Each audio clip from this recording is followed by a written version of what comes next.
أنفسنا ومن سيئات أعمالنا من يهده الله فلا مضل له ومن يضلل فلا هادي له أشهد أن لا إله إلا الله وحده لا شريك له وأشهد أن محمدا عبده ورسوله لا نبي بعد ولا رسول اللهم صل وسلم على محمد وعلى آله وأصحابه ومن تبعهم بإحسان إلى يوم القيامة وقال تعالى يا أيها الذين آمنوا اتقوا الله حق تقاته ولا تموتن إلا وأنتم مسلمون يا أيها الناس اتقوا ربكم الذي خلقكم من نفس واحدة وخلق منها زوجها وبث منهما رجالا كثيرا ونساء واتقوا الله الذي تساءلون به والأرحام إن الله كان عليكم رقيبا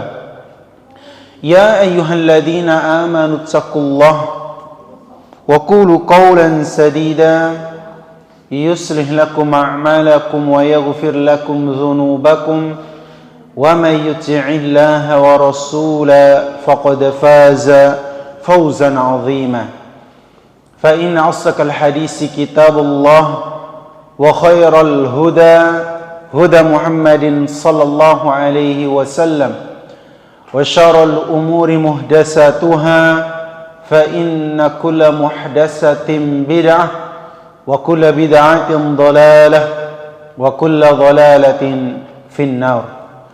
Kaum muslimin jamaah musalla alhamdu rahimani wa rahimakumullah.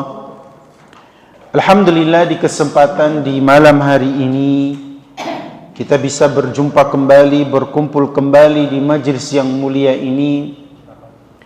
Tidaklah berkumpul suatu kaum di mana mereka berkumpul dalam rangka untuk menimba ilmu, maka berkumpulnya yang seperti ini merupakan perkumpulan yang baik, perkumpulan yang dikatakan oleh Nabi SAW, "Ijtama'a qaumun fi baitin min buyutillah yatluna kitab Allah wa yatadarasunahu bainahum illa nazzalat alaihimus sakinah wa ghasiyatuhumur rahmah wa hafathumul malaikah wa dzakarahumullahu fi man 'indah." Tidaklah berkumpul suatu kaum di salah satu dari rumah-rumah Allah, apa yang mereka lakukan di dalamnya, mereka belajar, mempelajari Al-Quran, membaca kitab Al-Quran, kemudian mereka mempelajarinya. Artinya menimba ilmu di dalamnya. Apa yang akan mereka dapatkan? Illa nazzalat alaihimus sakinah. Kecuali akan turun kepada mereka ketenangan. Tidaklah yang didapatkan oleh orang yang berada di majelis ilmu kecuali ketenangan. Ketenangan yang tidak semua orang bisa mendapatkannya. Ketenangan yang tidak bisa dibeli dengan uang. Ya. Maka untuk meraih ketenangan jiwa, maka raihlah dengan kita senantiasa berada di majelis ilmu. Ya. Dan ketenangan ini tidak bisa kita perkirakan jamaah sekalian. Ada saja rasa hati itu tenang, damai, ya. Ada feel yang berbeda ketika kita berada di majelis ilmu. Dan memang itu hanya Allah berikan kepada orang-orang yang memang hadir di majelis ilmu. Mereka menimba ilmu di dalamnya. Maka sungguh beruntung orang yang bermajelis ilmu, Allah akan berikan mereka ketenangan di dalam hatinya. Di saat kebanyakan manusia dalam keadaan hati yang gundah gulana. Di saat kebanyakan manusia hati mereka terpaut dalam duniawi. Namun Allah Subhanahu wa taala arahkan hati kita dalam ketenangan di dalam bermajelis ilmu. Ya.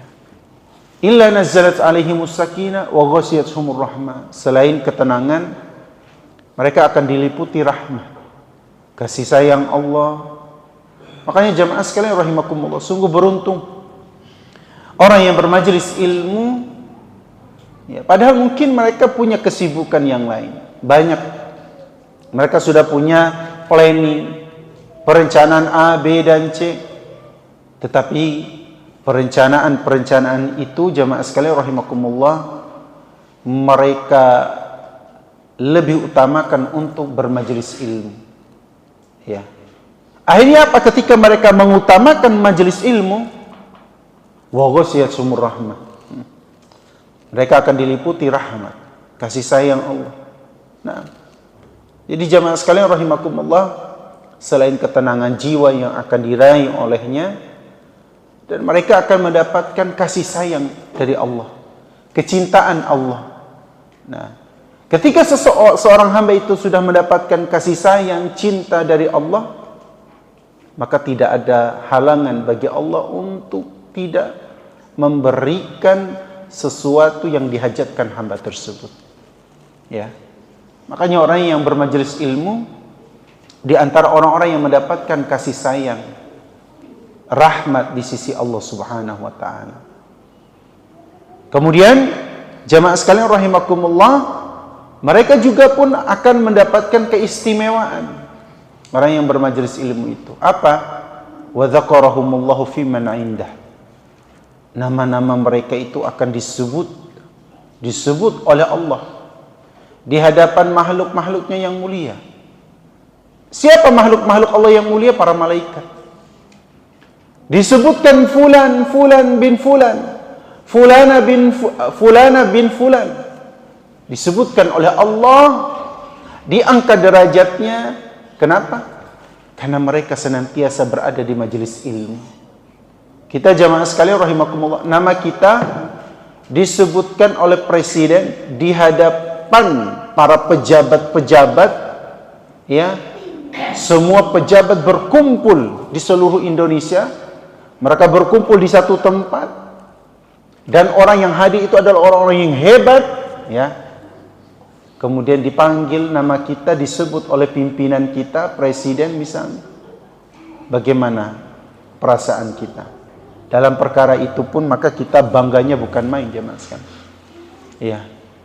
Bangganya bukan main. Ternyata kita adalah orang yang disebutkan oleh kepala negara di hadapan bawahan-bawahannya yang memiliki jabatan yang luar biasa. Lalu bagaimana? Itu tidak ada apa-apanya jemaah sekalian. Lalu bagaimana jika yang menyebutkan itu adalah Rabbul Jalal, Rabbul Alamin, Allah yang maha menciptakan langit dan bumi ini beserta dengan isinya, Allah yang maha kaya, menyebutkan nama kita di hadapan malaikat-malaikat yang mulia, malaikat-malaikat yang Allah ciptakan yang tidak berbuat dosa, tidak berbuat maksiat kepada Allah, makhluk yang taat kepada Allah Subhanahu wa taala. Nah, inilah ya hal yang sangat luar biasa yang didapatkan oleh orang yang bermajelis ilmu. Maka selalu ulun mewasiatkan, menasihatkan untuk ulun pribadi dan jamaah sekalian, jangan lelah dan jangan letih untuk hadir di majelis ilmu.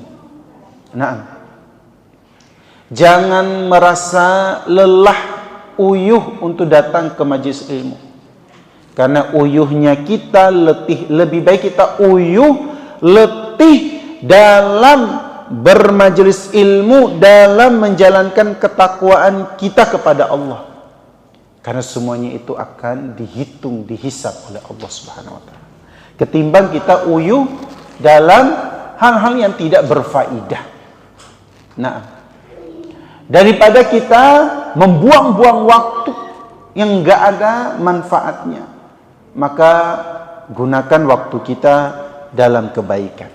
Baik, jemaah sekalian rahimakumullah, di malam hari ini kita akan melanjutkan pembahasan kita Syarhul Usulis Salasah yang berkaitan dengan syarah kitab Al-Usul Al-Thalathah, 3 landasan pokok dalam beragama yang harus kita ketahui. Dan malam hari ini kita melanjutkan poin yang kelima, yaitu tentang hal yang disebutkan oleh Syekh Muhammad bin Abdul Wahhab yang mana kita membicarakan tentang macam-macam ibadah. Pertemuan sebelumnya kita sudah sebutkan 4 macam-macam ibadah yang disebutkan oleh Syekh Muhammad bin Abdul Wahhab. Ya, ibadah yang pertama adalah doa, yang sudah kita bahas. Kemudian yang kedua adalah al-khauf, takut. Ya. Kemudian yang ketiga adalah di mana seorang hamba berharap, ar-raja, berharap. Dan yang keempat adalah tawakal. Nah, keempat poin ini sudah kita bahas pada pertemuan sebelumnya. Dan ini merupakan macam-macam ibadah yang disebutkan oleh Syekh Muhammad bin Abdul Wahhab. Nah, di pertemuan malam ini kita memasuki poin yang kelima. Di antara macam-macam ibadah yang disebutkan oleh beliau adalah apa? Raghbah, warahbah, dan khusyuk. Nah, 3 hal ini jamaah sekalian rahimakumullah, ini termaktub di dalam firman Allah Subhanahu wa taala di dalam Al-Qur'an surah Al-Anbiya ayat ke-90. Kata Allah Subhanahu wa taala, innahum kanu yusari'una fil khairat wa yad'unana raghaban wa rahaban wa kanu lana khashi'in. Sesungguhnya mereka adalah orang-orang yang selalu bersegera dalam mengerjakan perbuatan-perbuatan yang baik. Siapa mereka? Para nabi, para rasul. Jadi para nabi dan para rasul, mereka adalah orang-orang yang senantiasa bersegera untuk mengerjakan perbuatan-perbuatan yang baik.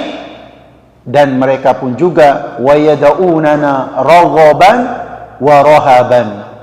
Dan mereka adalah orang-orang yang senantiasa berdoa kepada kami. Ya.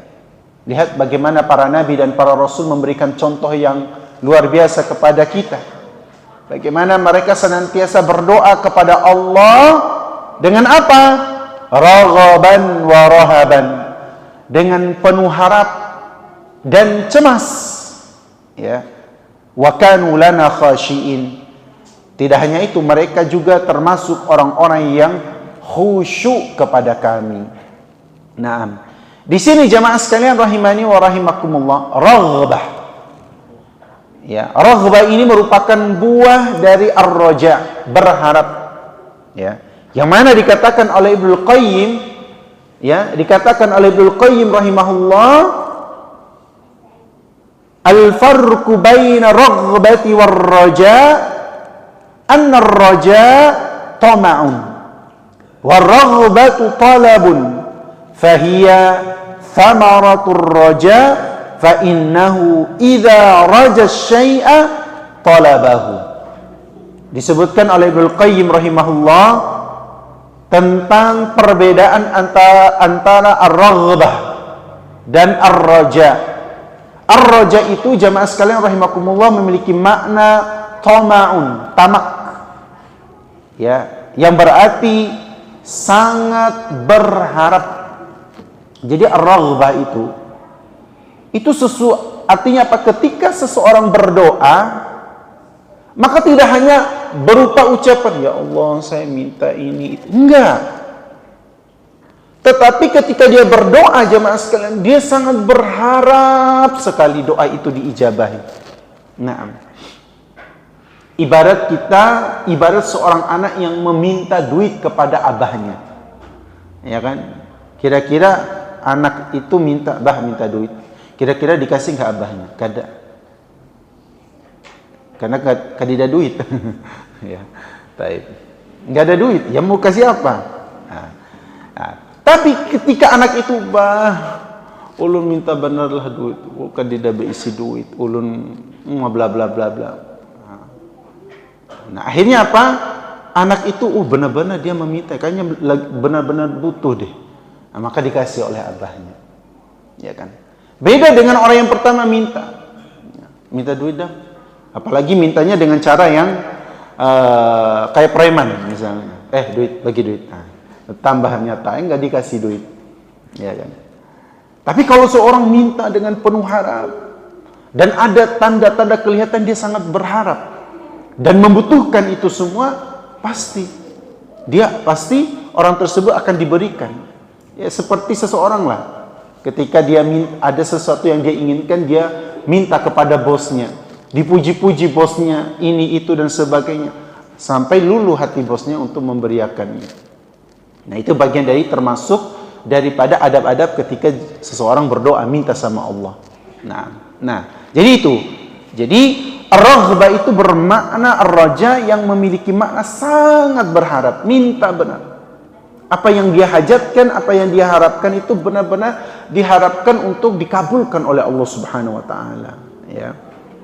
Nah, kemudian jemaah sekalian rahimani wa rahimakumullah.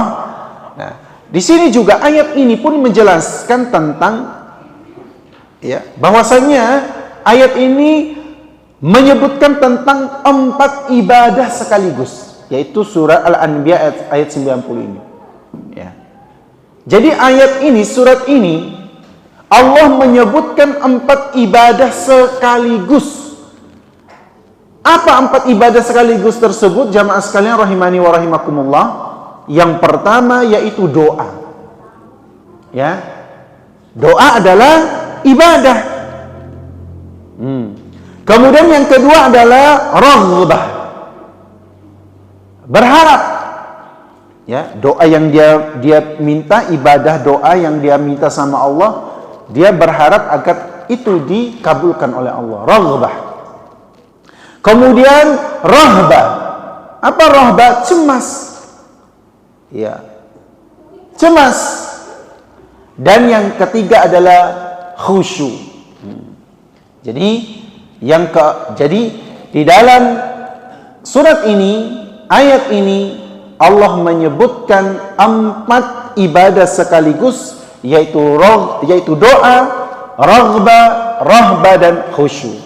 Nah, di sini jamaah sekalian rahimakumullah, ayat ini juga menyebutkan tentang bagaimana para nabi itu mereka senantiasa berlomba-lomba dalam mengejar kebaikan. Nah, ini yang harus kita contohi jamaah sekalian. Apapun kebaikan, ya, setiap kebaikan kata Nabi itu adalah sedekah. Kullu ma'rufin shadaqah. Setiap kebaikan itu adalah sedekah. Ya. Kebaikan sebesar apapun, sekecil apapun jamaah sekalian, maka semua itu akan tetap bernilai di sisi Allah. Ya, makanya enggak boleh kita la yahtakiranna. Jangan sampai kita meremehkan amal, ya. Walaupun amal itu kita lihat kecil, enggak bernilai, tapi jamaah sekalian rahimakumullah, sekecil apapun amal ibadah yang kita lakukan, jangan diremehkan. Kenapa? Karena itu semua tetap akan dicatat dan dihisab oleh Allah Subhanahu wa taala. Lihat para nabi dan para rasul memberikan contoh kepada kita. Melalui ayat ini Allah menyebutkan, ya, Allah menyebutkan bagaimana para nabi, para rasul, mereka senantiasa berlomba-lomba dalam kebaikan, ya. Selain itu juga para nabi mereka senantiasa berdoa kepada Allah Subhanahu wa taala dengan 3 kondisi sekaligus, yaitu berdoa penuh harap, dan kemudian takut dan khusyuk. Nah, jangan berharap agar doanya dikabulkan oleh Allah, dan kemudian takut, cemas. Ya, jangan sampai ibadah-ibadah yang dilakukan tidak diterima oleh Allah Subhanahu wa taala. Ada rasa takut kita dalam perkara ibadah. Jangan sampai ibadah yang kita lakukan ini enggak diterima jemaah sekalian. Berarti ini termasuk orang yang merugi jemaah sekalian. Ya. Maka kemudian ketika kita beribadah, berdoa, maka usahakan doa itu penuh dengan kehusyuan. Kehusyuan itu berarti konsentrasi yang benar. Makanya jangan sampai kita berdoa dalam kondisi hati yang lalai, enggak khusyuk. Kadang seseorang itu berdoa, terlihat berdoa, tetapi pikirannya itu melalang buana. Nah, ini adalah hati yang tidak khusyuk dalam beribadah, dalam berdoa kepada Allah. Makanya waktu, tempat, kondisi itu sangat mempengaruhi kehusyuan seseorang dalam berdoa. Makanya kenapa orang yang berdoa itu, jamaah sekalian rahimakumullah, kenapa ya Nabi memerintahkan kepada kita untuk melaksanakan sholat di malam hari, ya, dan kemudian dia berdoa di malam hari. Nah, itu tadi, karena suasana di malam hari itu begitu hening. Di saat kebanyakan manusia tertidur, berarti aktivitas kan berkurang. Keheningan itu ada. Nah, di saat keheningan itulah seseorang itu akan sangat mudah berkonsentrasi ketika dia berdoa. Ya. Makanya sangat mustajab sekali seseorang yang berdoa di malam hari. Nah, kemudian tempat juga jamaah sekalian rahimakumullah sangat mendukung kehusyuan seseorang dalam beribadah, terutama ketika dia berdoa. Nah, apalagi tempat-tempat tersebut adalah tempat-tempat yang mustajab bagi dia untuk apa? Untuk berdoa. Ya. Ketika dia berada di depan Ka'bah, jamaah sekalian rahimakumullah.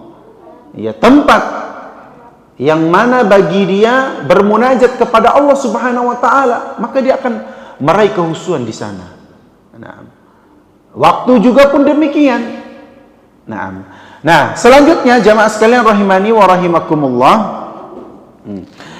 Dalil ini juga bisa menjadi pertanyaan yang besar bagi sebagian orang, ya, yang menyembah para nabi. Nah, ini berkaitan dengan masalah tauhid. Ya.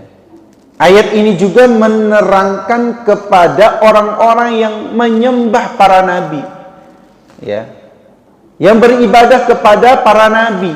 Lihat, kalau ternyata Allah Subhanahu wa taala menyebutkan bahwa para nabi itu berdoa dengan kondisi raghbah, penuh harap, mereka berdoa minta seminta-mintanya kepada Allah, wa rahbah, dan cemas dan khusyuk, maka bagaimana mungkin seseorang itu bisa bertawakal dan berdoa kepada nabi sementara para nabi saja berdoa kepada Allah?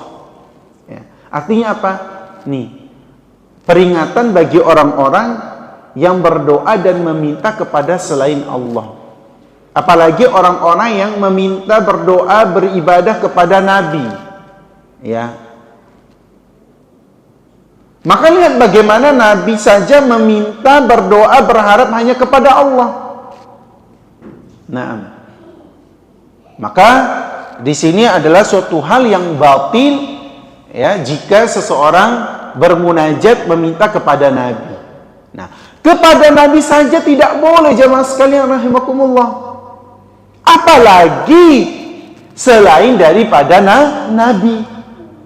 Nah, sekarang jamaah sekalian rahimani wa rahimakumullah, malah kebanyakan orang malah meminta, bermunajat, berdoa kepada selain nabi, kepada wali-wali yang dianggap soleh. Dan ini adalah bagian daripada kesyirikan yang sangat besar dan nyata. Kepada nabi saja tidak boleh, ya. Padahal kalaupun boleh, berarti yang berhak untuk diibadahi, ya, berarti nabi dong, karena ketaatannya, kesolehannya. Tapi kan tidak demikian, ya kan? Kepada nabi saja tidak boleh seseorang berdoa dan meminta. Nah, apalagi kepada selain nabi, ya. Apalagi yang dimintai itu sudah meninggal dunia. Kenapa nggak diminta waktu hidup saja?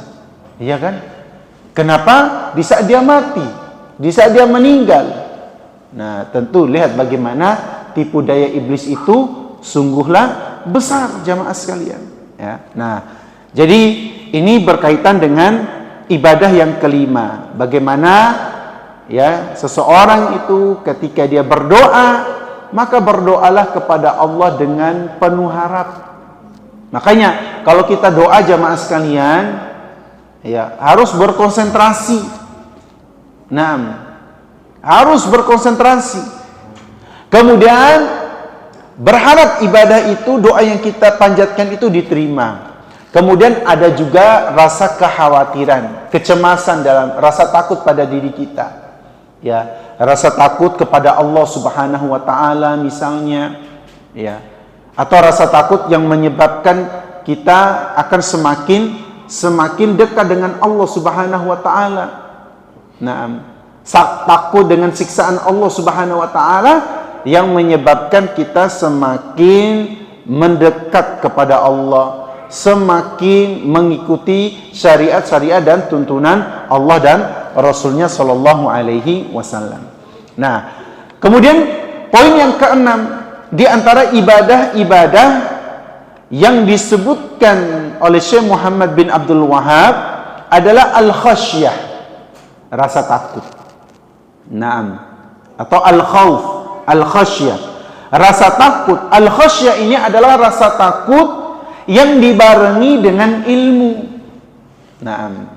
Bagaimana contohnya? Jadi jamaah sekalian rahimakumullah, al-khasyah ini sebagaimana yang sudah kita bahas sebelumnya tentang rasa takut yang dibarengi dengan ilmu, ya, tentang apa yang ditakutinya. Mungkin khasyah yang tampak mirip dengan khauf, akan tetapi khasyah sendiri merupakan rasa takut yang lebih spesifik lagi, ya. Contohnya apa? Jadi seseorang yang takut, namun rasa takutnya tersebut dibarengi dengan ilmu. Nah, siapa orang yang paling takut kepada Allah itu siapa? Yaitu para ulama. Kenapa mereka takut? Karena mereka tahu Allah. Ya, mereka berilmu. Mereka mempelajari tentang Allah. Bagaimana siksaan Allah kepada orang-orang yang durhaka, kepada orang-orang yang toleh misalnya, orang-orang yang bermaksiat. Nah, para ulama tahu itu. Nah, sehingga mereka menyebabkan apa? Ada rasa ketakutan mereka kepada Allah yang dilandasi dengan ilmu. Ya. Makanya akan kita dapati orang-orang yang misalnya akan kita dapati kenapa banyak orang yang meninggalkan sholat, kenapa orang banyak berbuat dosa, kenapa orang banyak berbuat maksiat, melanggar syariat Allah. Itu sebabnya apa? Karena mereka tidak mengenal Allah. Ya. Karena mereka tidak mengenal Allah, menjadikan mereka tidak ada rasa takut kepada Allah. Kalau seandainya mereka takut kepada Allah, maka niscaya mereka akan mengerjakan syariat Allah. Ya. Niscaya mereka akan tahu, oh ini akibat dari orang yang meninggalkan kewajibannya, mereka akan disiksa oleh Allah. Nah, tapi lantaran mereka tidak mengenal Allah, ya, dan akhirnya apa? Tidak takut terhadap siksaan Allah Subhanahu wa taala. Ya, maka di sini disebutkan al-khasyah itu adalah orang yang takut, namun takutnya tersebut dibarengi dengan ilmu. Nah, jadi yang menyebabkan mereka takut ini A, B dan C itu karena keilmuan mereka. Makanya di sini Allah Subhanahu wa taala berfirman, "Fala takhshawhum wakhshawni." Maka jangan takut kepada mereka, tapi takutlah kepadaku. Nah, ya seharusnya apa?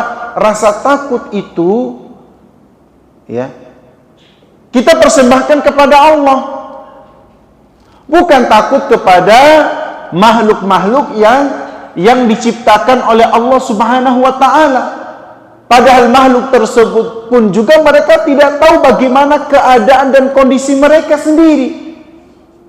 Ya, misalnya apa jamaah sekalian rahimani wa rahimakumullah? Ya.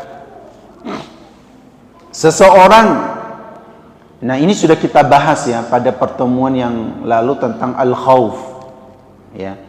Bagaimana mereka lebih takut ketika mereka mau menebang pohon, ya, jangan ditebang pohon. Nanti ada makhluknya nanti kita akan diganggu setiap waktu. Nah, mereka lebih takut kepada hal tersebut daripada takut kepada Allah Subhanahu wa taala. Dan ini bisa jatuh kepada takut yang menjatuhkan mereka kepada kesyirikan. Nah, termasuk juga adalah, kalau dia tidak memberikan ini dan itu, maka akan menyebabkan marah pada penguasa ini misalnya. Ya, yang sudah kita contohkan nelayan, misalnya, kalau tidak mereka sedekah bumi, melempar koin, beras kuning, ya, maka nanti pemilik laut, penjaga laut akan marah. Nah, ketika mereka tidak membuat seperti itu jemaah sekalian, jadi mereka takut. Nah, takut yang seperti ini yang jatuh kepada kesyirikan. Berarti mereka lebih takut kepada ancaman makhluk tersebut daripada ancaman Allah. Padahal makhluk itu tidak ada andilnya dalam menjaga yang dianggap mereka menjaga ini dan itu. Enggak ada. Ya. Nah, kemudian oleh karenanya akan kita dapati bahwa orang yang paling takut kepada Allah Subhanahu wa taala adalah siapa? Yaitu para ulama. Ya, karena mereka belajar. Karena mereka menimba ilmu. Karena mereka menuntut ilmu. Ya. Nah, itulah yang menyebabkan mereka takut kepada Allah. Apalagi dia sudah tahu. Kalau kita tahu jamaah sekalian rahimakumullah, misalnya di kampung ini semua warga takut kepada fulan itu. Ya. Kenapa warga kampung takut kepada fulan itu? Ya karena mereka sudah mengetahuinya. Ya. Mereka mempelajarinya misalnya. Ya kan? Membuat mereka takut. Tapi coba kalau bayangkan ada orang yang datang hanyar. Tidak tahu profil orang tersebut yang mungkin ditakuti oleh warga kampung tersebut misalnya. Tiba-tiba datang dan kemudian apa? Biasa saja ketika melewati orang tersebut yang oleh penduduk kampung itu takut semua. Jangan untuk warga kampung tersebut bertegur sapa, melewatinya aja kada berani. Tapi ada orang yang kada tahu profilnya, tiba-tiba datang nyelonong, bahkan berbicara seenaknya tanpa ada rasa takut. Kenapa? Karena nggak tahu. Ya. Tapi mungkin kalau dia tahu, dikasih tahu misalnya bla bla bla, mungkin ada rasa ketakutan pada dirinya. Nah, itu semua disebabkan karena ketidaktahuannya. Nah, makanya orang yang paling takut kepada Allah itu adalah para ulama. Ya, karena mereka belajar, karena mereka mempelajari nama-nama dan sifat-sifat Allah, dan juga mereka mempelajari bagaimana ya azab, siksaan bagi orang-orang yang apa? Yang berbuat durhaka. Ya. Kemudian jamaah sekalian rahimani wa rahimakumullah. Yang selanjutnya, poin yang ketujuh di antara macam-macam ibadah yang disebutkan oleh Syekh Muhammad bin Abdul Wahab, yaitu al-inabah. Al-inabah. Apa al-inabah itu jamaah sekalian? Adalah kembali kepada Allah. Kembali kepada Allah. Maknanya apa jamaah sekalian rahimakumullah? Di sini dalil yang menunjukkan tentang ibadah seseorang yang berkaitan dengan kembali kepada Allah adalah firman Allah dalam Al-Quran surah Az-Zumar ayat ke-54. Kata Allah, wa anibu ila rabbikum wa aslimu lahu. Dan kembalilah kalian kepada Rabb kalian dan berserah dirilah kepadanya. Nah, jadi jamaah sekalian, rahimani wa rahimakumullah, di antara bentuk ibadah seorang hamba itu jamaah sekalian adalah ketika seseorang terjatuh ke dalam dosa, ke dalam maksiat, maka dia harus segera kembali kepada Allah, segera bertaubat kepada Allah jamaah sekalian rahimakumullah. Jangan sampai ketika dia terjatuh ke dalam dosa, dia tidak kembali, dia tidak bertaubat. Kenapa demikian jamaah sekalian? Khawatir kalau saja dia mati belum sempat bertaubat, dan ini sangat besar siksaannya jamaah sekalian. Nah, ketika dia kembali jamaah sekalian kepada Allah, maka wa aslimu, berserah dirilah kepada Allah. Ya, kembali dia patuh, tunduk, berserah diri kepada Allah Subhanahu wa taala. Kembali menjalani syariat-syariat Allah, perintah-perintah Allah. Itulah muslim yang sejati. Muslim yang sejati itu tidak hanya dibuktikan dengan KTP. Saya Islam. Ya, ini KTP saya Islam. Enggak. Justru hakikat daripada Islam itu bagaimana dia berserah diri kepada Allah. Dengan apa? Dengan mentauhidkan Allah. Ya, makanya siapapun di antara kita pasti pernah melakukan kesalahan, pernah meninggalkan kewajiban. Tetapi jamaah sekalian rahimakumullah, tentu kita harus ada kesadaran pada diri kita untuk kembali kepada Allah. Jangan terus-terusan melakukan dosa, jangan terus-terusan melakukan maksiat, karena kita tidak tahu kapan kematian itu akan datang kepada kita. Jangan sampai kematian datang di saat seseorang itu dalam keadaan berbuat dosa dan belum sempat kembali kepada Allah, belum sempat bertaubat kepada Allah.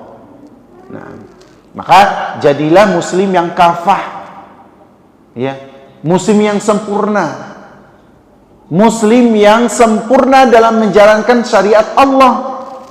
Ya. Makanya disebutkan oleh Syekh Muhammad bin Abdul Wahab, apa yang beliau definisikan tentang Islam itu jamaah sekalian.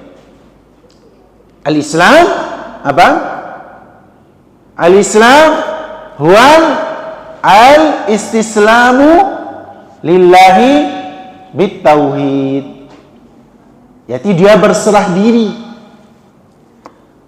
Seorang muslim itu jamaah sekalian, nih orang Islam nih, muslim nih. Muslim itu apa sih? Adalah orang yang berserah diri. Berarti dia apa-apa. Kalau ada perintah syariat itu berarti dia tunduk, enggak protes jamaah sekalian. Itu muslim. Dia berserah diri terhadap syariat Allah. Ya, berserah diri kepada siapa? Kepada Allah. Itu mukmin. Seorang muslim yang sejati itu adalah dia hanya berserah diri kepada Allah. Tidak boleh kepada selain Allah. Dengan apa? Berserah diri dengan mentauhidkan Allah. Tunduk kepada Allah. Mentauhidkan Allah jamaah sekalian. Ini seorang muslim yang sejati. Ya, mentauhidkan Allah dengan apa? Wal inqiyadu lahu bitta'ah, tunduk dan patuh kepada Allah dengan mentaati Allah. Ya. Mentaati Allah seperti apa? Mentaati Allah sesuai dengan petunjuk Allah dan Rasulnya. Ala nuri minallah. Tidak boleh juga sembarangan kita mentaati, menjalankan ketaatan kepada Allah. Namun ternyata tidak sesuai jemaah sekalian. Ya, saya mau, pokoknya saya mau melakukan, yang penting kan berbuat baik. Nah, kadang ada orang yang penting kan kita niatnya baik.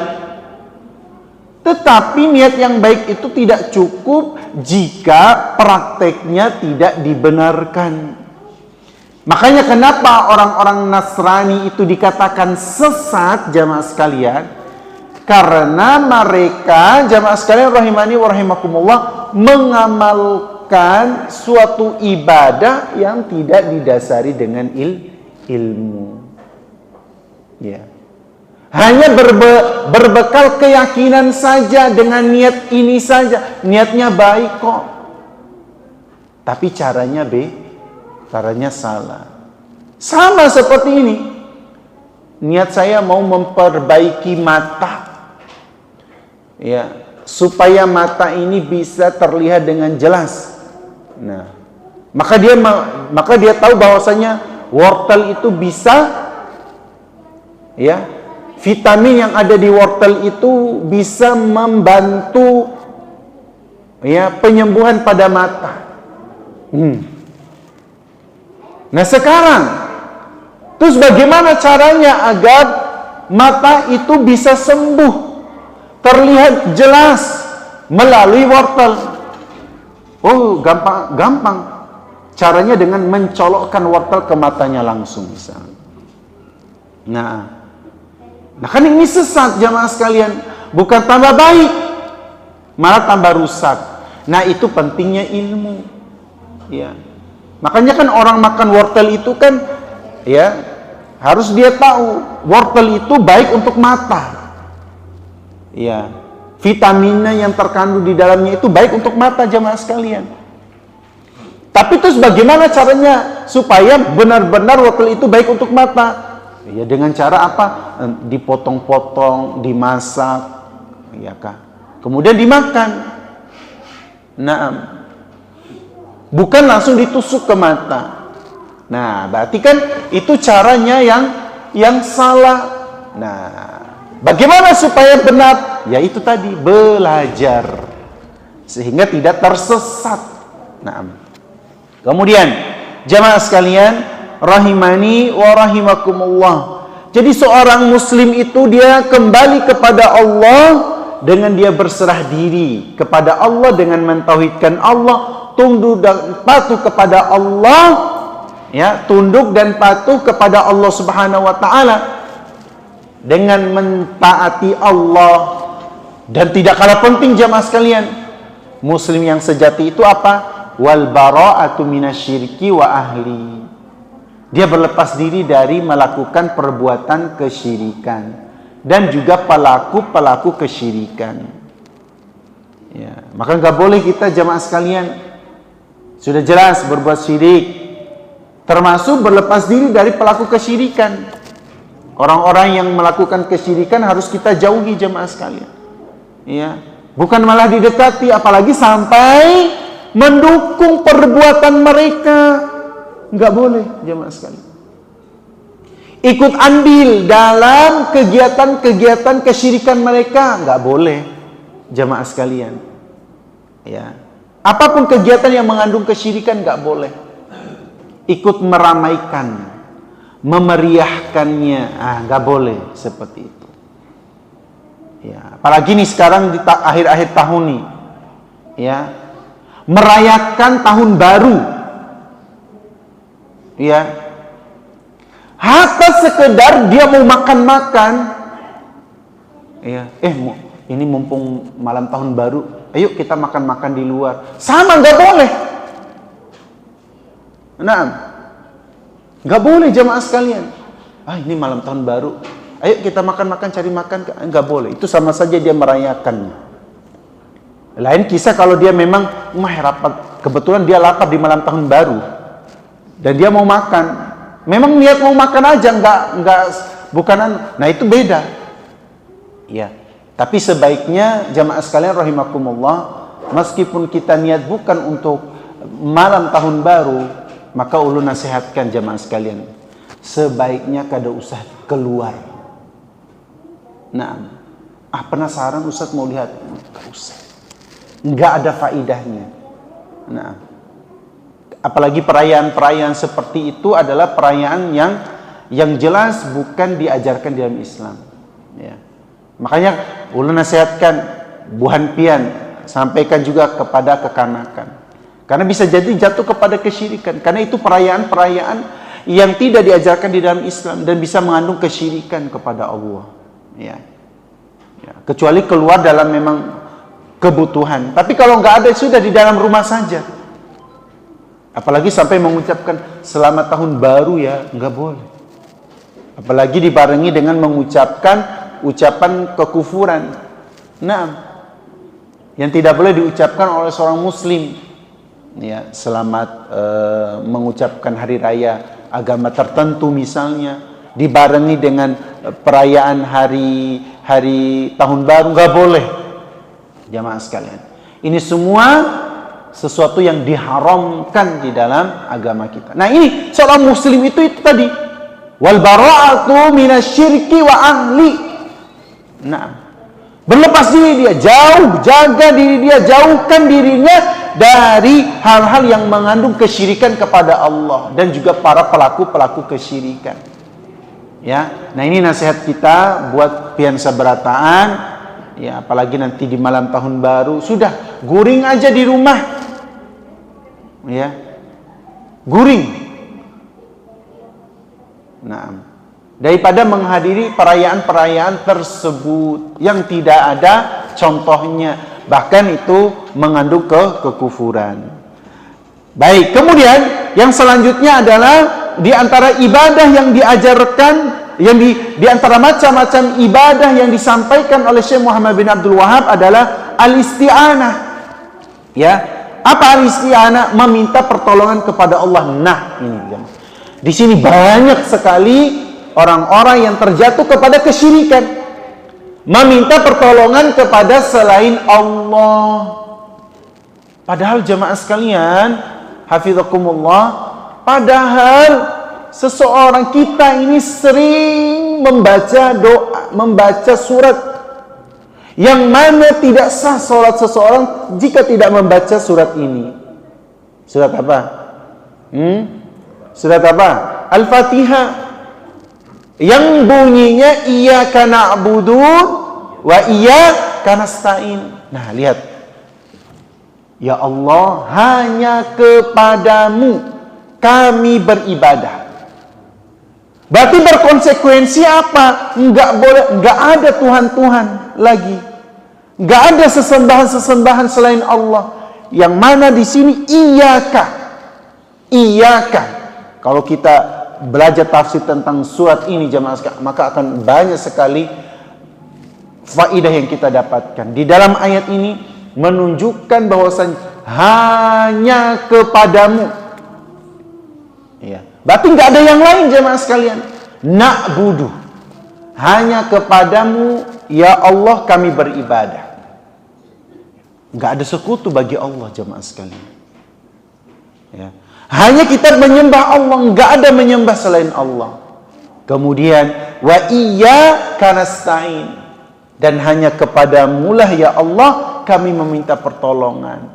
Nah, di sini maknanya jemaah sekalian, hanya kepada Allah lah kita meminta pertolongan, enggak meminta kepada selain Allah. Ya. Meminta pertolongan yang seperti apa? Adalah meminta pertolongan yang memang tidak bisa dilakukan oleh manusia. Iya. Dan itu hanya Allah Subhanahu wa taala yang mampu menolong kita. Ya. Ustaz, gimana kalau kita meminta kepada manusia, meminta bantuan kepada manusia, apakah itu boleh? Boleh.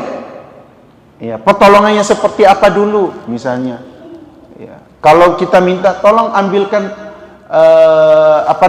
bantu saya angkat meja ini tadi. Nah, itu boleh. Bukan merupakan kesyirikan. Bayangkan kalau meminta bantuan, tolong bantu angkatkan meja, minta tolong dong. Wah. Kalau ini jatuh kesyirikan berarti ngalih benar, berarti semua berataan. Nggak akan bisa bangun musola ini. Karena kita minta bantuan manusia. Nah, seperti itu adalah bantuan yang diperbolehkan. Yang tidak boleh itu adalah pertolongan yang tidak mungkin dilakukan oleh manusia. Memberikan rizki, menghidupkan, ya kan nggak mungkin dilakukan oleh manusia.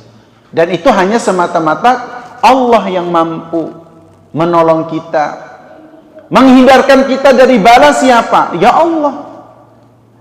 Gak boleh meminta pertolongan kepada selain Allah, apalagi sampai jemaah sekalian rahimani wa rahimakumullah meyakini bahwasanya makhluk tersebut memiliki kekuatan, maka layak untuk kita mintai. Misalnya apa? Mau bangun rumah dengan keyakinan bahwasanya ini rumah ini harus dipersembahkan dulu, kalau enggak nanti akan roboh. Soalnya banyak rumah yang tidak disembeli ayam, yang dikelilingi darahnya pakai darah ayam, itu banyak yang roboh. Iya. Nyata air roboh karena apa? Semennya bukan semen yang bagus misalnya. Iya kan? Iya. Apalagi misal para pemborong yang tidak amanah misalnya. Iya kan? Iya. Bukan karena apa? Bukan karena dia tidak mempersembahkan darah itu. Bukan, tapi karena apa? Ya, itu tadi. Kualitasnya memang gak bagus. Tapi dibawa kepada hal-hal yang seperti itu. Ya. Nah, ini semua tidak benar jemaah sekalian.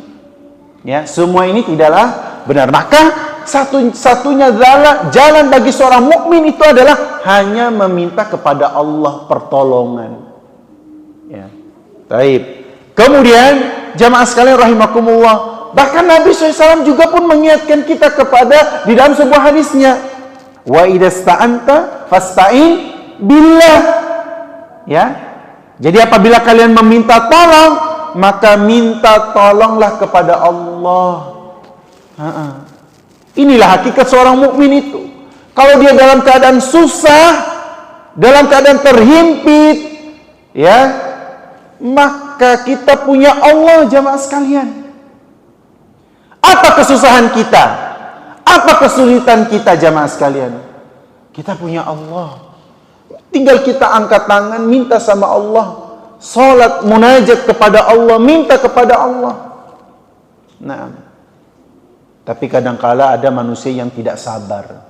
Ya Ustaz, saya sudah minta sama Allah, sampai mulut saya berbusa, sampai saya melakukan perintah-perintah Allah, tapi sampai sekarang mana buktinya? Nah, ketidaksabaran tersebut melahirkan kekecewaan, sehingga justru dia malah bersuudzon kepada Allah. Ini tidak benar. Ini adalah kesalahan yang sangat fatal jamaah sekalian. Nah, intinya jamaah sekalian, kalau kita ada kesusahan, kesulitan, jalan yang bisa kita tempuh adalah hanya kepada Allah kita meminta pertolongan. Dan ini adalah ibadah kita kepada Allah. Kemudian al-isti'adzah. Apa al-isti'adzah? Meminta perlindungan kepada Allah. Ya. Meminta perlindungan di sini jamaah sekalian rahimani wa rahimakumullah merupakan perintah langsung dari Allah kepada kita. Apalagi jamaah sekalian rahimani wa rahimakumullah, kita semua ini tidak akan bisa terlepas dari tipu daya syaitan.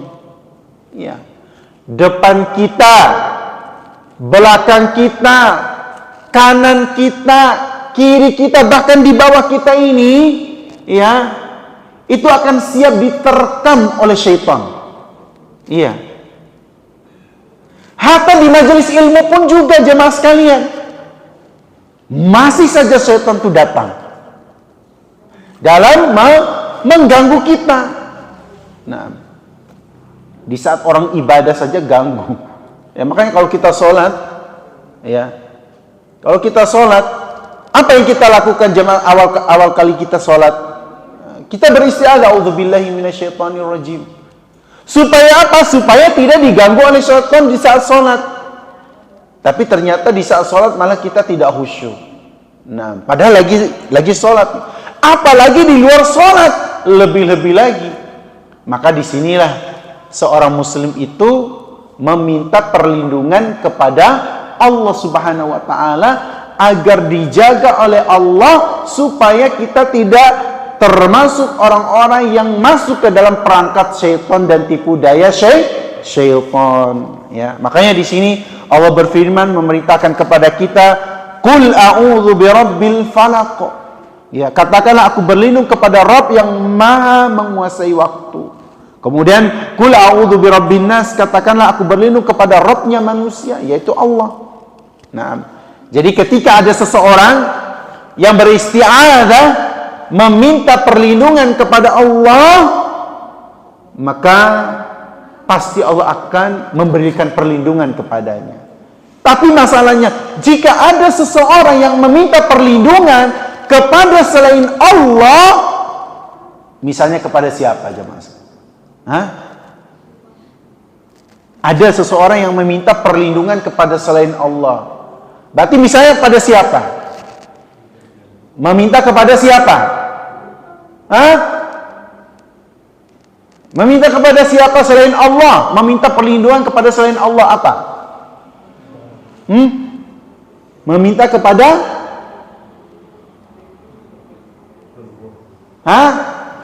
meminta kepada jin. Dan ini banyak dilakukan oleh manusia. Ya. Meminta perlindungan kepada jin. Ya. Yaitu tadi, supaya rumahnya awet, kuat, maka mereka meminta perlindungan kepada jin agar dijaga rumahnya, agar tidak diganggu dan seterusnya. Termasuk jemaah sekalian, ini adat yang tidak dibenarkan. Biasanya kan kalau ada barang-barang baru, entah rumah baru kah, motor baru, mobil baru, biasanya kan disiram pakai air. Kemudian ada semacam gentong, gentong ya namanya, yang terbuat dari tanah liat itu loh, kendi. Nah, isinya air, kemudian mawar merah, mawar putih, dan seterusnya. Ya kan? Ada pernah lihat? Nah, kemudian itu jamaah sekalian dilemparkan, dipecahkan. Ya. Kalau itu keyakinannya supaya benda baru tersebut bisa terjaga, jatuh kesyirikan tuh jemaah. Nggak boleh. Berarti dia meminta perlindungan kepada jin. Nah, pernah sering kan kalau bahkan itu dipertontonkan. Bahkan sampai tahun berapa itu? Entah pelaksanaan haji tahun 2024 atau 2000, kayaknya 2002, entah 2023 2024. Ya. Jadi untuk ini benar-benar rusak kalau melihat. Ya. Gimana ceritanya orang mau melaksanakan ibadah haji, awal permulaan ibadah haji, kemudian ada tokoh tertentu ya, memulai mengawali pelaksanaan ibadah haji, kemudian dilakukan acara seremonial. Nah, seremonial itu jemaah sekalian, itu tadi, ya apa namanya, kendi tadi, ya kendi ya, yang berisi mawar-mawar dan sebagainya. Kemudian dipecahkan di ban pesawat. Apa maknanya itu? Padahal itu pesawat itu digunakan untuk proses pelaksanaan ibadah haji, pengantaran jamaah haji. Loh, orang jamaah haji itu mau ibadah sama Allah. Nah ini kan jamaah sekalian, ya, bagaimana rusaknya? Kok bisa ada kaitan? Mau kepercayaan apa, tapi yang jelas itu kan pasti ada unsur tersebut. Ya, ini kan cuma budaya, iya, tapi jangan sampai budaya itu bertentangan dengan syariat. Nah, lihat, ada banyak jamaah sekalian budaya-budaya kita itu yang tanpa disadari itu mengarah kepada perbuatan kesyirikan yang tidak boleh dengan alasan budaya ini. Nah, tapi kalau budaya itu bertentangan, ya nggak boleh. Tapi kalau budaya itu tidak bertentangan, justru itu baik, selama tidak bertentangan maka silakan. Kita punya budaya apa? Sopan santun ya. Itu apa? Menghormati yang lebih tua, menyayangi yang kecil. Itu bagian dari perintah di dalam agama kita. Ya, maka dilaksanakan. Tapi kalau itu bertentangan, maka nggak boleh. Ya, maka tadi meminta perlindungan supaya pesawat ini dijaga, nggak boleh seperti itu. Nah, padahal itu orang mau melaksanakan ibadah haji loh jemaah sekalian. Ya. Nah, kemudian jemaah sekalian rahimani wa rahimakumullah. Ya. Jadi tidak boleh seseorang meminta perlindungan kepada selain Allah seperti jin, ya. Dan ini merupakan perbuatan kesyirikan. Makanya Allah Subhanahu wa taala menyebutkan di dalam Al-Qur'an surah Al-Jin, wa annahu kana rijalun minal insi ya'udzuna birijalin minal jinni fazaduhum rahaqa. Dan bahwasanya ada beberapa orang laki-laki di antara manusia, dia meminta perlindungan kepada beberapa laki-laki di antara jin, maka jin-jin semakin sombong. Nah, lihat jamaah sekalian rahimakumullah. Justru jin-jin itu akan semakin berbahagia mereka jamaah sekalian. Alhamdulillah. Enggak sih, enggak sampai mau cuma alhamdulillah. Masuk jin. Enggak ya, ulun ralat ya. Ulun ralat nih, cabut. Senang mereka. Syukur. Ayo terus datang. Mereka ya justru datang kepadanya, kepada jin. Bukan kepada Allah. Ini tujuannya. Ya, ayo sini bagus. So, semakin besar mereka. Ya, bahkan sampai bertambah sombong mereka, bangga mereka. Nah, makanya sebagian orang-orang Arab dahulu ketika mereka singgah di sebuah lembah, mereka sangat takut diganggu oleh jin. Sehingga mereka pun berkata, "Na'udzu bi sayyidi hadzal wadi min sufaha'i qaumi." Kami berlindung kepada pimpinan lembah ini dari gangguan jin bodoh kaumnya, anak buah. Termasuk nih, ini maknanya nih. Enggak boleh seseorang, misalnya piani datang ke hutan. Nah, datang ke hutan, entah lagi ngapain kah? Ayo kira-kira. Camping lah. Kemudian ada lihat pohon yang berbeda dari pohon-pohon pada umumnya. Iya kan? Ini besar sekali pohon ini. Pak, rasanya paling besar ini. Tiba-tiba datang pikiran kotornya. Ini jangan-jangan ada penunggunya nih. Iya? Jangan-jangan ada penunggunya ini. Berarti kita harus permisi.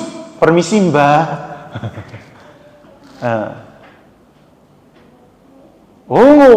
Nggak cukup itu disahut sama yang lain. Nggak cukup. Ada bawa apa enggak? Sesuatu kah? Yuk. Ini kebetulan ada ayam yang kita bawa. Janganlah, itu kan gasan kita. Enggak, kita persembahkan darahnya saja. Dagingnya kita makan. Itu pertama, ya, kesyirikan yang dia lakukan sudah nyata. Kemudian ayam yang dia sembelih itu jamaah sekalian haram untuk dia makan. Kenapa? Karena dia persembahkan untuk itu tadi. Yang dia anggap ada penunggunya jin. Ya. Haram dia makan, double dosanya jamaah sekalian rahimakumullah. Nah, hal seperti nggak boleh diyakini jamaah sekalian. Ya, memang ya, apalagi kalau rumah-rumah misalnya yang kosong tidak bertuan, ya memang di situ ada jinnya jamaah sekalian. Makanya jangan sampai biarkan rumah, termasuk rumah yang kita tempati, ya. Kamar yang sering kosong, jangan sering dikosongi jamaah sekalian. Sekali-sekali ditiduri atau disolati. Maksudnya kita sholat sunnah di situ. Jangan sampai kosong. Nanti itu akan menjadi tempat jin untuk tinggal.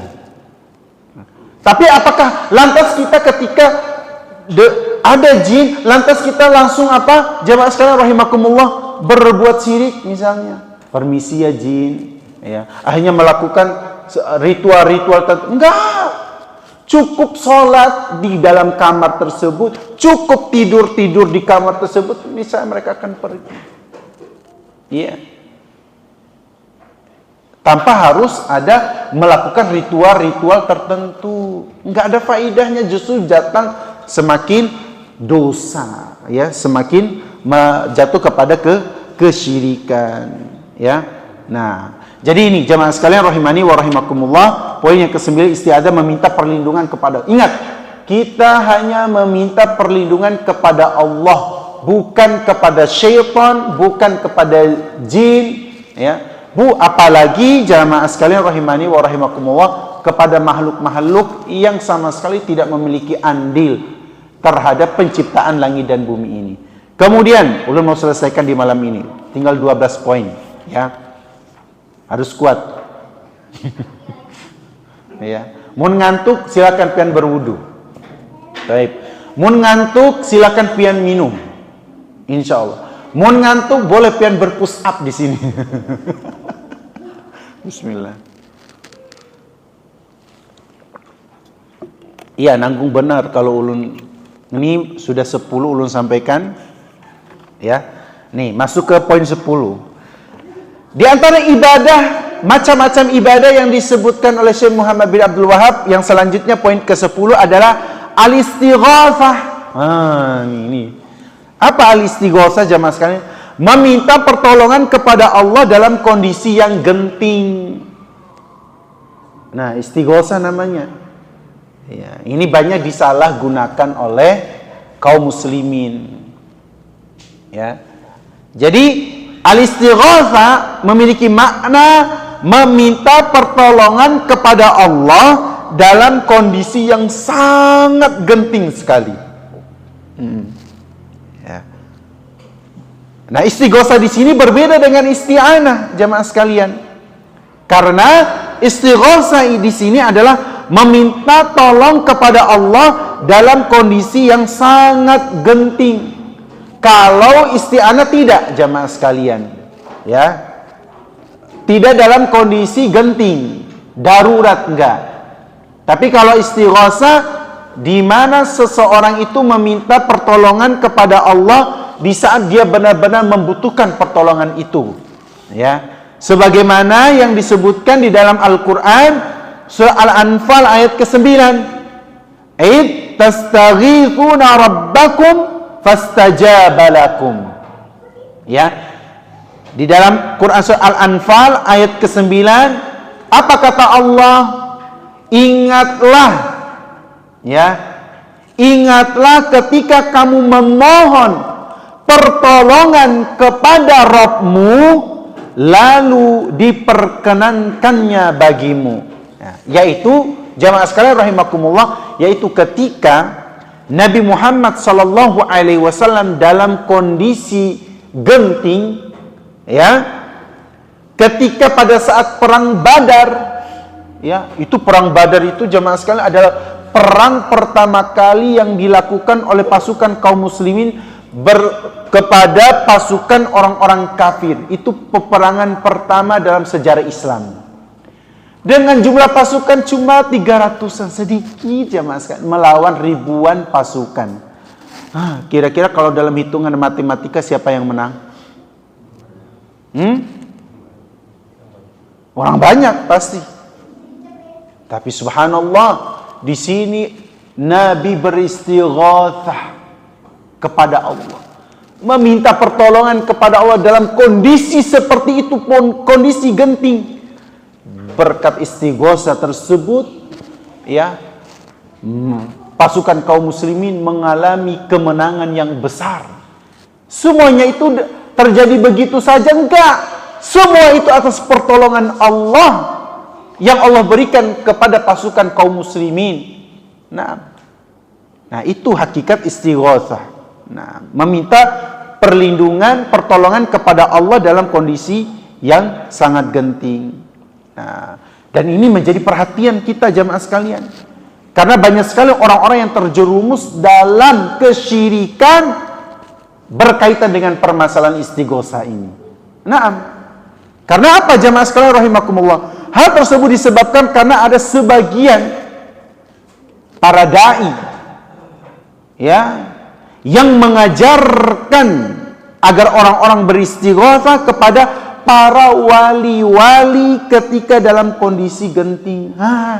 Ini banyak para dai dai-dai sesat yang menyeru ya kepada kesesatan, menyuruh kaum muslimin yang awam untuk beristighatsah kepada para wali-wali. Apalagi wali-wali tersebut mereka sudah mati, sudah meninggal dunia. Ya, sebagaimana yang dilakukan ya kepada orang-orang soleh. Contohnya apa? Seperti Abdul Qadir Al-Jilani. Ya, beliau adalah ulama, orang yang berilmu jamaah sekalian. Namun ya telah sampai berita-berita khurafat berkenaan dengan beliau. Ya, wahai Abdul Qadir Al-Jilani, wahai fulan bin fulan, wahai ini itu dan sebagainya, tolonglah kami. Padahal mereka sudah mati, sudah meninggal, dan mereka belum tahu bagaimana hisab mereka di akhirat. Nah, maka bagaimana mungkin orang yang mati, yang meninggal bisa memberikan pertolongan, sedangkan mereka tidak tahu dan tidak mampu menolong diri mereka sendiri kecuali amal perbuatan mereka. Ya, baik. Nah, jelas ini merupakan kesyirikan yang sangat nyata. Bagaimana mungkin seseorang bisa beristighatsah, meminta perlindungan, meminta pertolongan kepada para wali-wali, sementara Nabi Muhammad SAW yang harusnya lebih pantas, seharusnya, ya kan? Lebih pantas karena beliau adalah pemimpin daripada para wali-wali. Harusnya seseorang beristighatsah kepada Nabi kan? Nah, tapi itu tidak dilakukan karena memang tidak boleh beristighatsah kepada makhluk.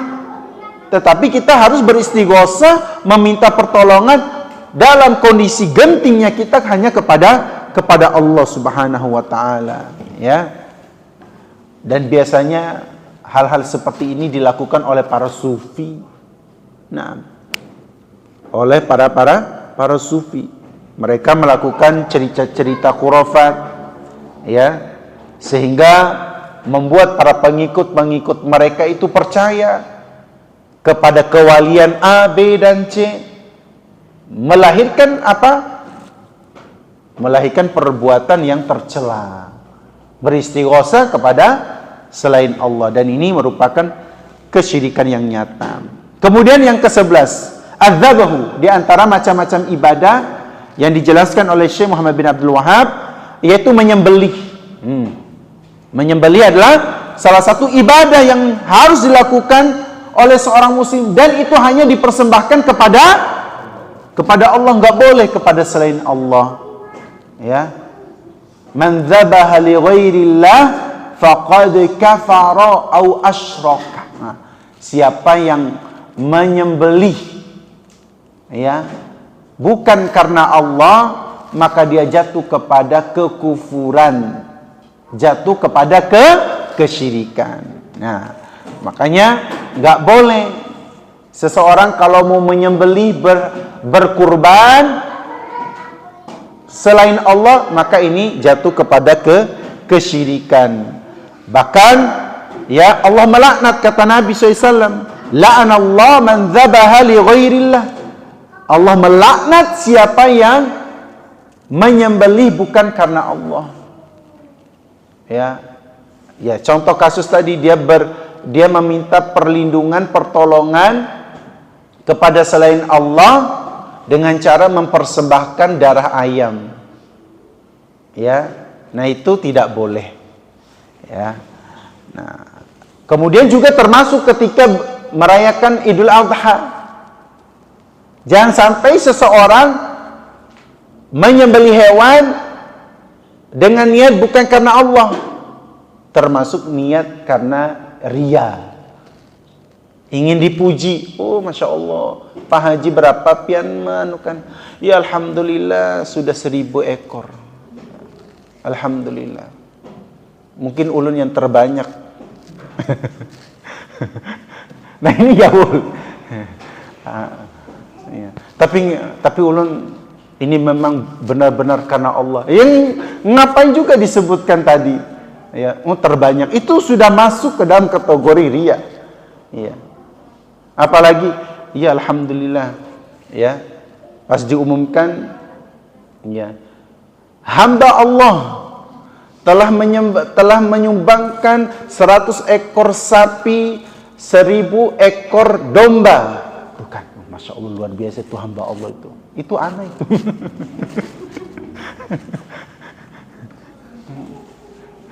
Orang yang di Betung, ngapain juga dibilang hamba Allah, sekalinya disebutin namanya di.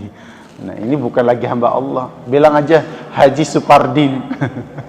Ya, haji 3 kali pakai ONH plus. Ya. Baik. Nah, jadi intinya ketika berkurban harus benar-benar murni karena Allah. Dan ini berlaku terhadap ibadah-ibadah yang lain. Semua ibadah harus kita ikhlaskan karena Allah. Jemaah sekalian, ikhlas itu akan membuat ibadah kita itu akan terus bertahan.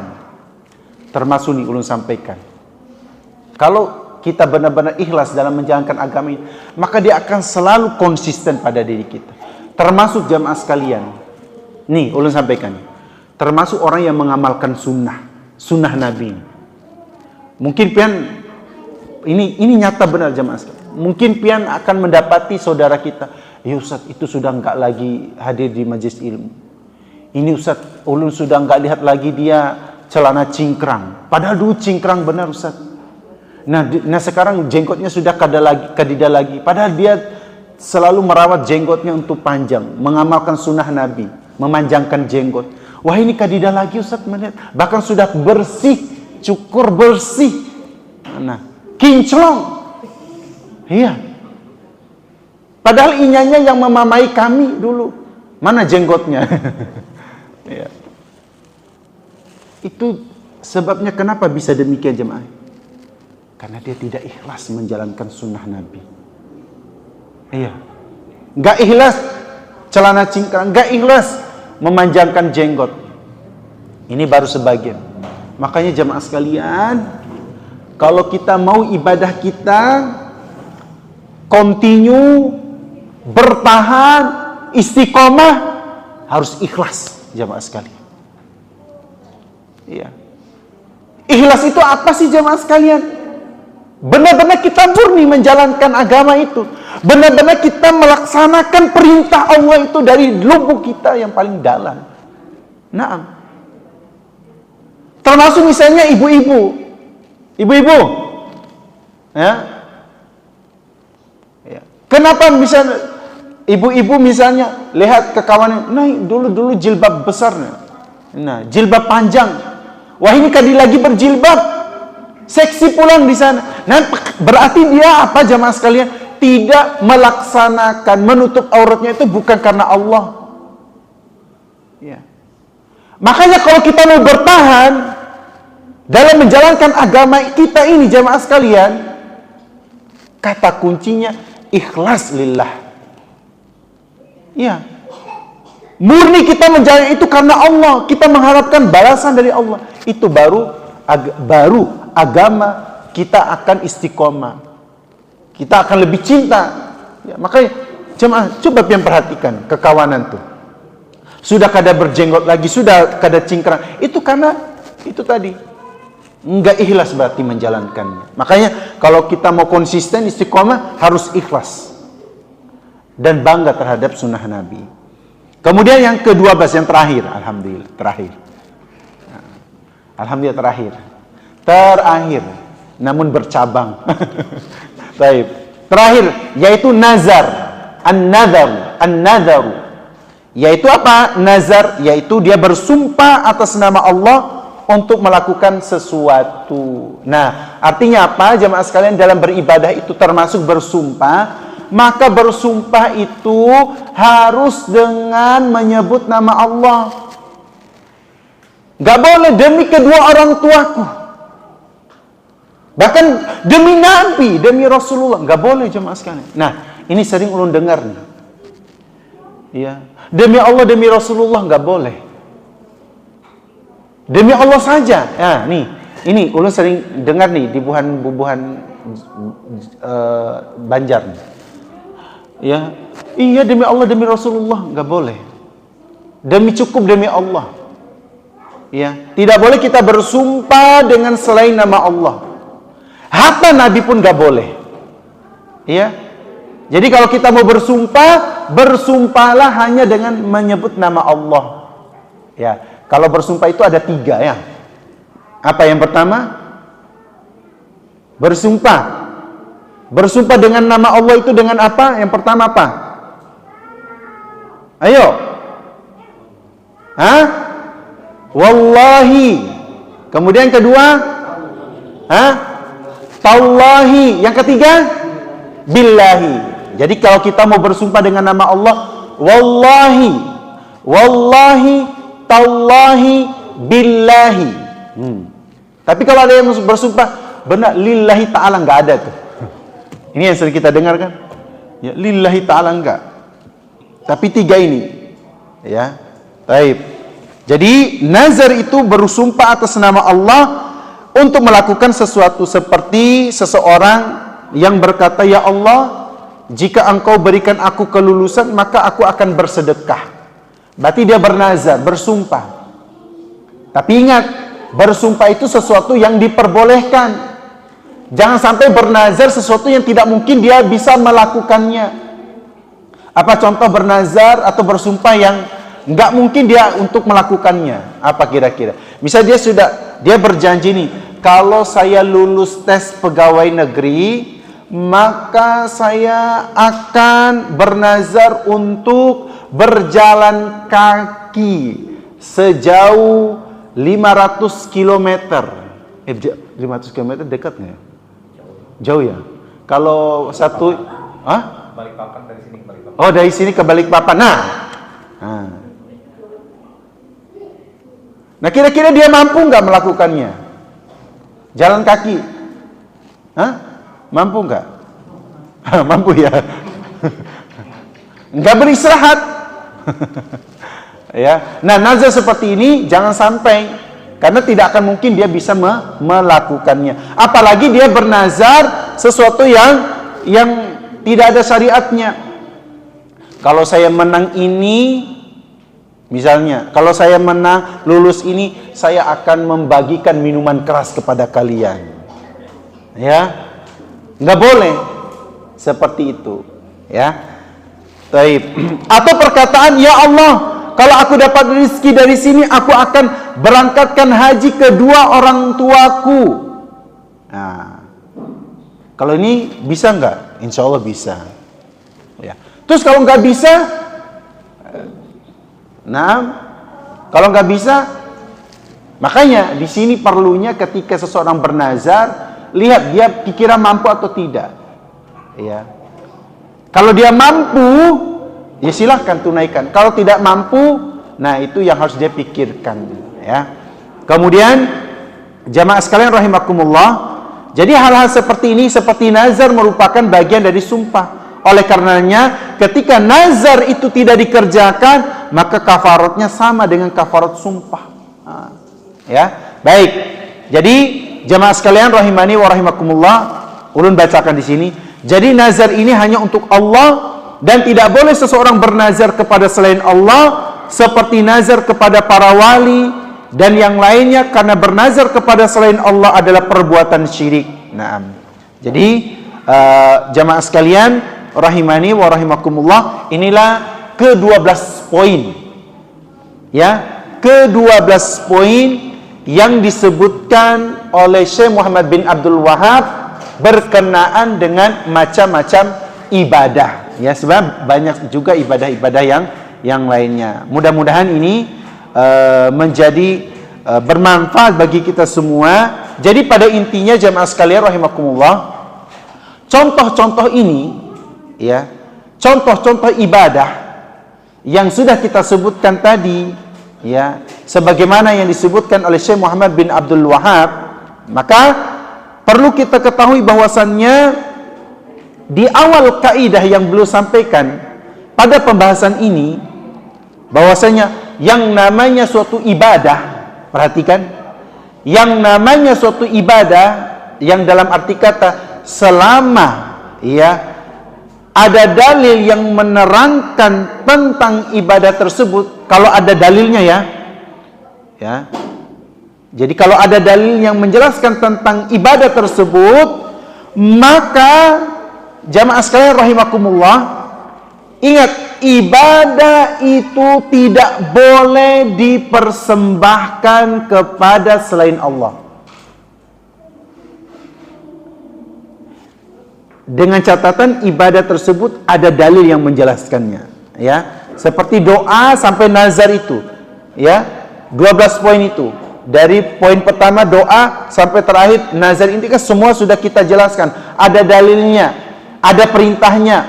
Nah, jadi jamaah sekalian, semua ibadah-ibadah tersebut ada dalilnya, maka harus dipersembahkan hanya untuk Allah. Tidak boleh kepada selain Allah. Ya, baik, wallahu a'lam bishawab. Ini yang bisa saya sampaikan di kesempatan di malam hari ini. Insyaallah pada pertemuan berikutnya kita akan memasuki pokok yang kedua. Apa itu? Al-aslus tsani ma'rifatu dinil Islam, yaitu mengenal agama Islam. Nah, ini akan kita jelaskan lebih terperinci lagi pada pertemuan berikutnya. Baik, wallahu a'lam bishawab. Ini yang bisa ulun sampaikan di kesempatan di malam hari ini. Sebelum ulun tutup, ada yang ingin bertanya, silakan. Monggo. Iya, silakan. Waalaikumsalam warahmatullahi wabarakatuh.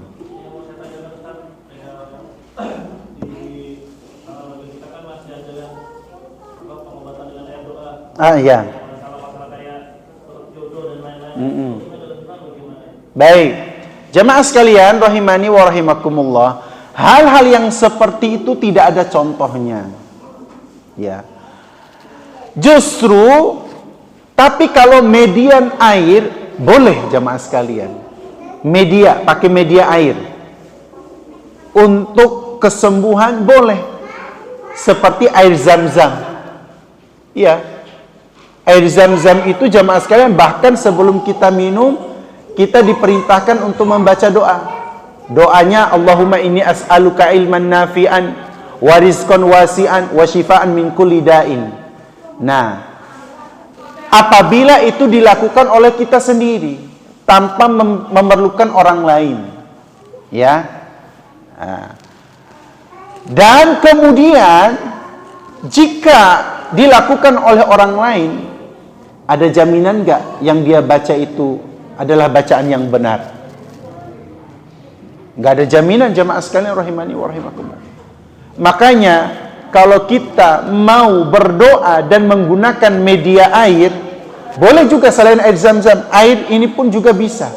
Kita baca surah Al-Fatihah, ayat-ayat Al-Quran, kemudian kita meminumnya, insya Allah, ya, apa yang kita hajatkan akan diijabahi oleh Allah Subhanahu Wa Taala, ya. Nah, tapi kalau kita menggunakan orang lain, kemudian orang tersebut membaca dan kita tidak tahu apa yang dia baca, maka sebaiknya kita hindari. Kenapa? Dikhawatirkan ada keyakinan-keyakinan tertentu yang boleh jadi terjatuh kepada kesyirikan. Maka itu jatuh kepada kesyirikan. Karena kita tidak tahu, boleh jadi ada yang dia baca itu yang bukan dari ayat-ayat Al-Quran. Nah, ulun pernah dengar jamaah sekalian, ada orang yang menggunakan media air. Awalnya baca bismillah jemaah sekalian, tapi ternyata lama-kelamaan ketika kita dengar, kayaknya bukan ayat Al-Quran, ya, kayak semacam mantra-mantra. Nah, itu jelas mengandung kesyirikan, tidak boleh. Nah, apalagi sampai misalnya datang ke orang tersebut dengan kepercayaan ada air dari beliau itu bisa misalnya mencari jodoh, ya. Apa kaitannya dengan air dengan mencari jodoh? Iya, kurang lebih tadi misalnya. Cari jodoh ya cari. Iya, cari di pengajian, insya Allah ada aja. Ya, baik. Jadi hal-hal yang seperti itu, ya. Tapi pada hakikatnya awalnya menggunakan media air untuk kesembuhan boleh. Dengan kita membaca surat-surat pendek, Al-Fatihah, boleh. Nah, tapi kalau bacaan-bacaan yang lain itu yang tidak boleh, karena dikhawatirkan bacaan-bacaan tersebut mengandung kesyirikan. Kemudian ada keyakinan mencelupkan bebatuan, ya kan, kayak kasus Ponari itu ya. Ya. Nah itu nggak ada jamaah sekalian. Apalagi sisa air liur gurunya misalnya, nggak ada. Ada nggak pernah nggak Ustaz itu? Nggak ada, nggak ada. Ya seperti itu. Nanti bukan sembuh, malah bisa penyakit TBC. Kebetulan gurunya punya penyakit TBC. Ya, nggak ada seperti itu jemaah sekalian. Ya, taib, seperti itu jawaban. Ada lagi jemaah sekalian yang ingin bertanya? Atau sudah cukup? Sudah ngantuk? Oh masih ada, ya silakan. Alhamdulillah. Jadi kalau ruangnya anak sama kakak, adik kerjanya kan enggak. Apa jarang ketemu Ustaz? Jarang ketemu, jadi rencana kami waktu tahun baru itu kami mau ngumpul sama keluarga silaturahim sama adik. Tapi kami nggak merayakan tahun baru, cuma mau ngumpul karena beliau libur semua. Nah, pas waktu itu. Jadi itu hukumnya gimana? Iya, asalkan kita tidak ada karena faktor tahun baru. Karena libur aja. Nah, karena faktor tahun baru. Nah, ya. Karena faktor tahun baru akhirnya merayakan makan-makan. Kalau nggak tahun baru gimana? Misalnya. Jarang ketemu kalau tahun baru. Kadang koknya nggak baru. Iya. Kembali kepada niat masing-masing. Iya kan? Innamal a'malu binniyat. Nah, jadi kalau mereka hanya karena ini memang libur, tapi liburnya itu kan karena tahun baru. Pas kebetulan tahun baru. Nah, iya. Semua perusahaan libur. Nah iya, itu masalahnya. Dan itu pun dirayakan dimakan-makan pulang. Nah itu sih. Nah itu tipis-tipis. Iya. Maka sebaiknya jangan. Ya.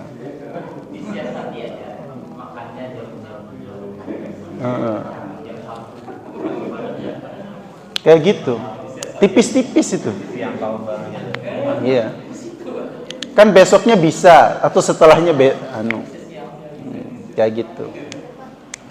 Atau cuma bertemu saja, nggak ada makan-makan, ya. Atau hanya sebagai tamu, ya. Ya itu tipis-tipis sebenarnya. Ya. Nah, itu untuk biar itu tidak dianggap hari yang spesial atau apalah. Ya, terutama nih anak-anak muda nih, ya. Mau diajak kawan apakah sebaiknya nggak usah. Udah di rumah saja. Nah, kecuali ada hal yang mendesak disuruh beli oleh orang tuanya, tolong belikan bakso. Itu nggak masalah. Ya. Baik, wallahu a'lam bishawab. Jadi tergantung niat sih. Ya lebih ke, tapi itu kayak tipis-tipis saja sebenarnya. Ya paham kan, tipis-tipis. Kayak nggak bisa dibedain gitu. Ya, apalagi pemasakan. Baik. Baik. Ya, ada lagi? Jamaah sekalian? Cukup ya? Baik. Kita tutup dengan doa kafaratul majlis. Subhanakallahumma bihamdika asyhadu an la ilaha illa anta astaghfiruka wa atubu ilaik. Assalamualaikum warahmatullahi wabarakatuh.